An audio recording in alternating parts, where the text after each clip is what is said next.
It's the last Premier League match day before the international break, and we have got some amazing games to go over for this week's Super 6 predictions. Last week was our first kind of foray into the Super 6 predictions, and we came close with a few of the games, but we finished on an absolute donut. We got nothing wrong. We were quite close for the golden goal prediction. I like going for the 8th minute. It was in the 9th minute this week. I predicted Liverpool were going to draw. They got the win. I thought City would win. Bournemouth won.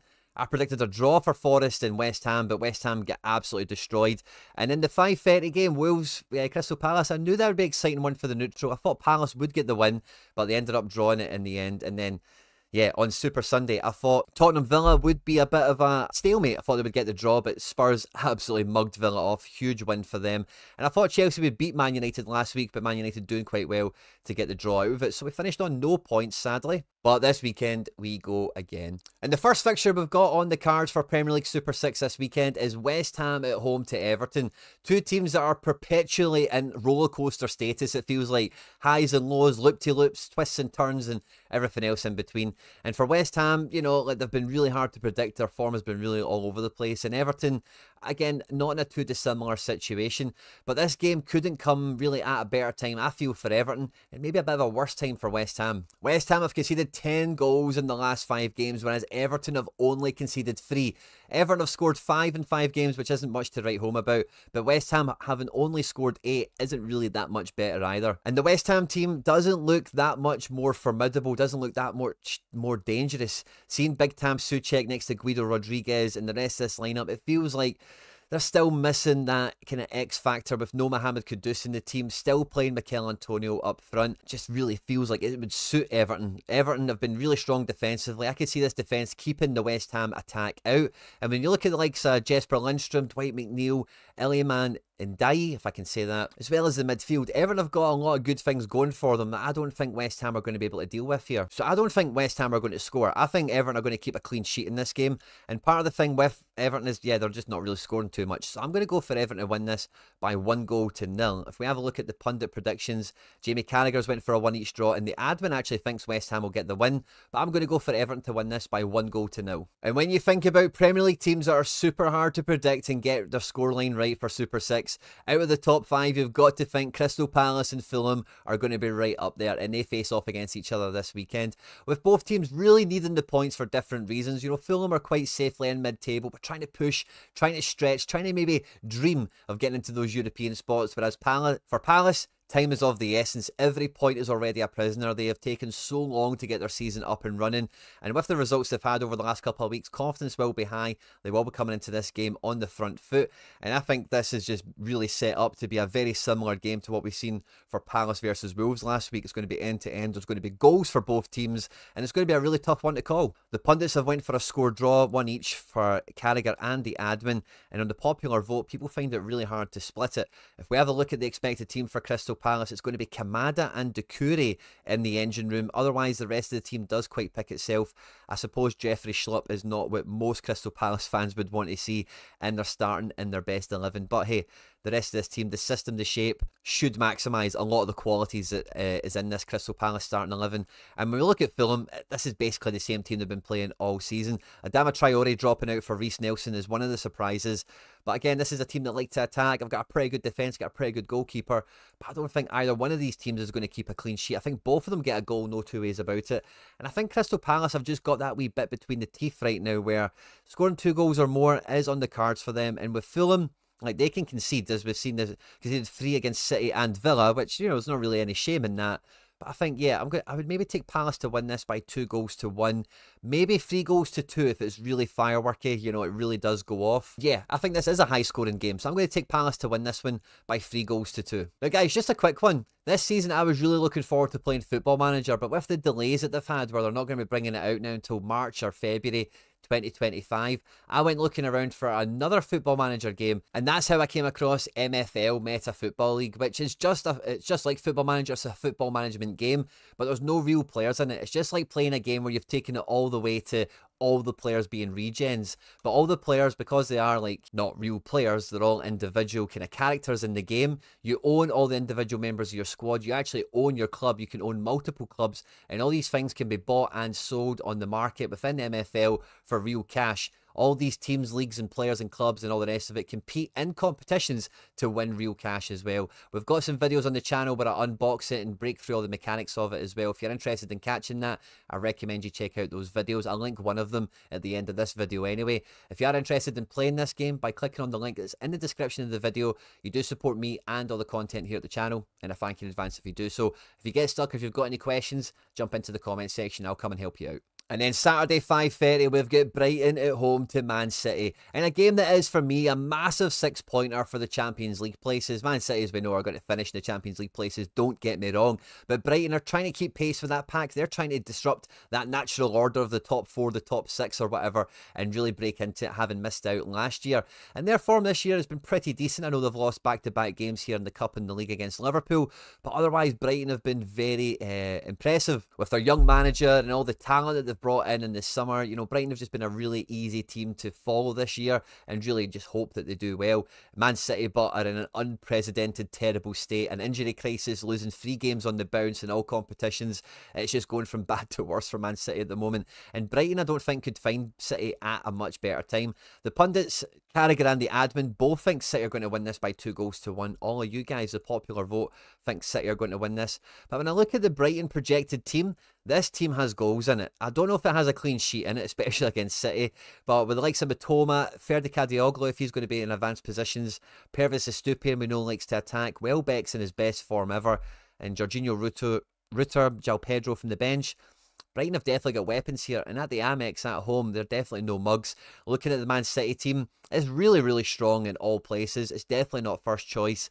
And when I look at a defence of Ake and Akanji in there, I can just see the likes of Welbeck, Matoma, some of these guys getting some yards, getting some space, and Ederson has not been the wall that I don't know if he ever was, but he certainly kind of used to seem to be, certainly. And with City not having that many options from the bench, like, this could be a game that maybe the second half dies out a little bit.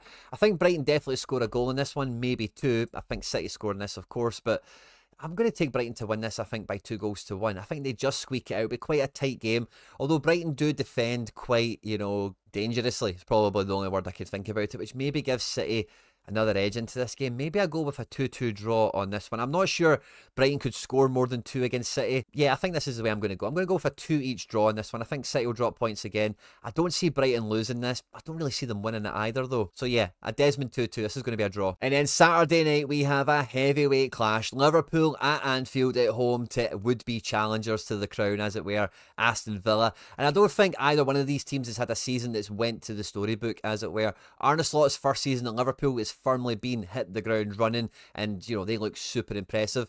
And Aston Villa, like, I've been questioning them a little bit on my channel because the form and the results have been like top tier, top shelf, but I've been struggling to see if they've got an extra gear. Can they keep this up? Can they improve on the results they've been getting?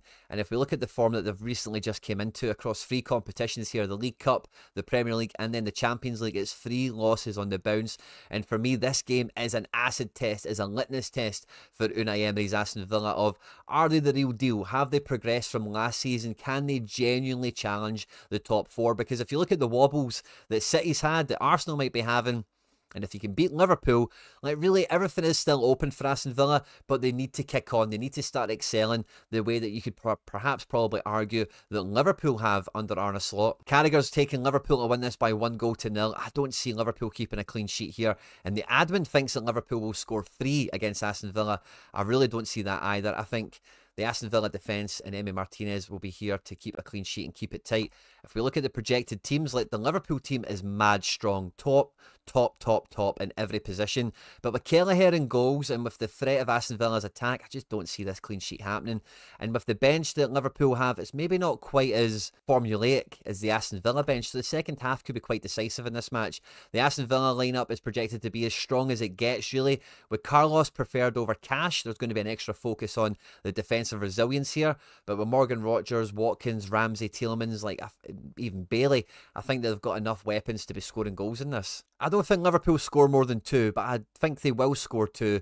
And I think with Aston Villa, they're definitely scoring one. And yeah, recently they have really struggled to get over the line, really push it up a little bit. I actually really want to make this a 2-each draw, but I think I'm just kind of talking myself into a safe prediction, as it were. Because really, I think when this game goes and it goes and it goes, like Villa are really on the ropes after the last 3 losses. They really need to get a positive result. And that actually backs them to do really well in this game. I think their midfield will be the difference.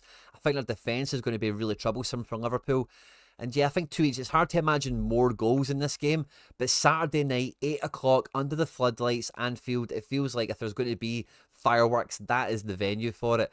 And I'm going to go for the upset. I'm going to take Aston Villa to win this by 3-2. Nottingham Forest have easily been the surprise package of the opening segment of the Premier League, currently sitting in 3rd with their opponents Newcastle sitting in 11th. I'm pretty sure there would have been way more people at the beginning of the season if you asked them after 10 games who would be where. 3rd or 11th, they would have that the other way around. But taking nothing away from Forest, they've stuck to their guns, they've stuck to their strategy, and you know, they've been winning games, they've been scoring goals, they've been looking really impressive. And Newcastle, with some bumps in the road and some, you know, obstacles to overcome, you know, they showed some really good promise early season. That defensive resilience is back, with them really struggling to get some fixtures over the line in a middle segment there, having now just beat Chelsea and Arsenal in back-to-back games. Their confidence is restored and they feel that they are back to compete in this, what feels like a really big 6-pointer. Carragher has Jamie Carragher has Newcastle to win this, but the admin has Nottingham Forest to win it, and I think that tells you everything you need to know about this game, because this Nottingham Forest team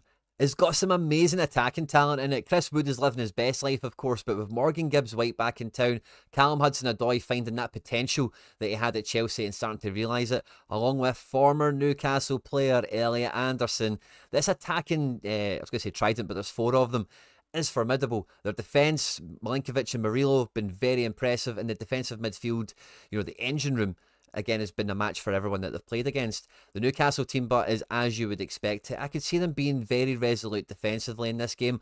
And this kind of match state of, you know, Nottingham Forest attacking and Newcastle counter-attacking does kind of play into Newcastle's hands. And that X-factor quality that they have with the likes of Gordon and Isak and Bruno Guimaraes could be the difference here. I think Chris Wood against his former club and Elliot Anderson as well. I think that in the mix, Nottingham Forest are definitely going to score. I don't think Newcastle will get the clean sheet here. But likewise, I do think that the quality Newcastle have, they're going to get a goal or 2 in this one. But I do think the defensive resilience of Newcastle is going to be the difference here. And yeah, I'm going to take them to win this away at the City Ground by 2-1. And then we have the headline act of the weekend. We've got Chelsea at home to Arsenal in a London derby that is going to be absolutely full of spice and fireworks, because Chelsea, everyone was laughing at them pre-season, but they are now ticking along quite nicely at this stage, whereas Arsenal, who really should be the contenders, they really should be trying to win the Premier League title, are again looking like bridesmaids. They're just going to come up short. They're going to finish 2nd place. The pressure is really cranked up on Mikel Arteta, and this is a struggle, this one, to call, because Arsenal have been quite good defensively. They've just not been scoring goals. Chelsea, as much as they've looked really good at certain times, the goalkeeper's always a question mark. The defence is always subject to letting them down. Clean sheets have been a problem for Chelsea, so it should be a rather open game. The pundits have got this. Carragher's going for the draw. The admin is going to take Chelsea to squeak this by 2-1. And most of you guys out there, the popular vote, think it'll be a draw as well. And when I look at this Chelsea predicted lineup, it just feels like it might have a bit too much for Arsenal. Cole Palmer, Pedro Neto, Noni Madueke and Nicholas Jackson, who loves to miss a sitter, feels like the sort of team that will give Arsenal the problems that they can't handle, with Moises Caicedo and Romeo Lavia in the engine room in support. Robert Sanchez is the main thing I think is maybe what they're worried about. But Malo Gusto probably playing left back, maybe it's Cucurella, maybe gives Arsenal a bit of a chance into this game, with Bukayo Saka starting this game alongside Trossard, Havertz, Martinelli. Like, how many goals do we really think that Arsenal attack has against this Chelsea team? 1 or 2 probably. But with Timber in at left back and really Arsenal's confidence waning, the pressure cranking up, being away from home, I'm not too sure Arsenal have got that many goals in them. I think Chelsea scored 2 in this quite comfortably. And yeah, I just don't see Chelsea ever getting a clean sheet. I think this is probably going to be a 2-1 to Chelsea this game. But with it being Sunday, with it being the last game before the international break, it could just be topsy-turvy. Absolutely anything could happen. But I think a lot of these top team games are normally quite tight. There's normally only 1 goal that separates them. And I'm going to take Chelsea to win this by 2-1. And then for the golden goal, I'm going to go for the 8th minute, same as last week. We were quite close with it, although we didn't need it. And we're going to stick with it again. So I'm going to take Everton to beat West Ham by 1-0. We're going to take Palace to win 3-2. City and Brighton for the 2-each draw. Aston Villa to commit the upset and beat Liverpool by 3-2. Newcastle to get a 2-1 victory on the road at Forest, and Chelsea are going to beat Arsenal by 2-1. So wish us luck. Let me know what your predictions are in the comment section down below. On screen are now some other stuff that I've made that YouTube thinks you might enjoy. If you enjoyed the video, if you enjoyed the content here, please do hit the subscribe button, hit the like button if you enjoyed the video, of course. Stay out of trouble, and I'll catch you on the next one.